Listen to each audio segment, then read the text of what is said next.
जय श्री राम। आशा करती हूँ कि आपकी रामनवमी की पूजा विधिवत संपन्न हुई होगी। मेरा नाम है Sanjeevani Sharma and I am the founder of Kanpur bloggers. हम पिछले 96 हफ्तों से गंगा घाटों की सफाई कर रहे हैं और सफाई के दौरान सबसे ज्यादा चीजें जो हम गंगा घाटों से उठाते हैं वो पूजन सामग्री, प्लास्टिक वेस्ट, प्लास्टिक के पैकेट में बांधी हुई फूल जो कि गंगा जी में ऐसी प्रवाहित कर दी जाती है, या प्लास्टर ऑफ पेरिस की मूर्तियां। नवरात्र खत्म हो गए हैं और आप विसर्जन के लिए गंगा घाटों की तरफ प्रस्थान करेंगे। प्रस्थान करने से पहले इन वीडियोस और फोटोज की तरफ नजर बढ़ाइए। ये वीडियो मेरी तरफ से एक छोटी सी पहल है, ये बताने के लिए कि किस तरह से धार्मिक रीति रिवाजों को निभाते हुए भी गंगा माँ पर किस तरह से प्रदूषण को कम कर सकते हैं।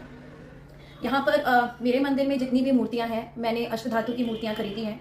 मैं कोशिश करती हूँ कि कोई भी प्लास्टर ऑफ पेरिस की मूर्ति या प्लास्टिक के फ्रेम इत्यादि ना खरीदूं जिनको मुझे बाद में प्रवाहित करने के लिए गंगा तट की तरफ जाना पड़े।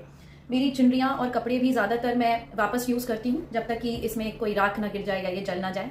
मैं कोशिश ये करती हूँ कि मैं इनको धो करके वापस यूज़ करती रहूँ।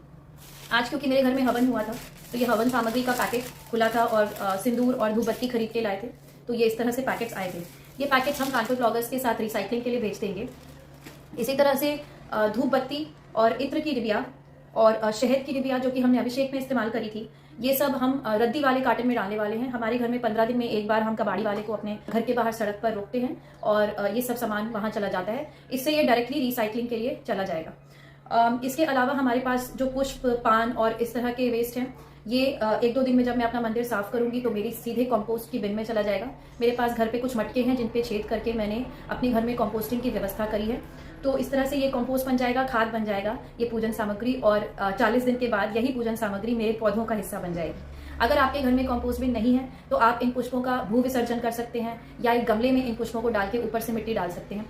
इस तरह से आप गंगा जी में किसी भी तरह का रिलीजियस वेस्ट प्रवाहित करने से बचेंगे।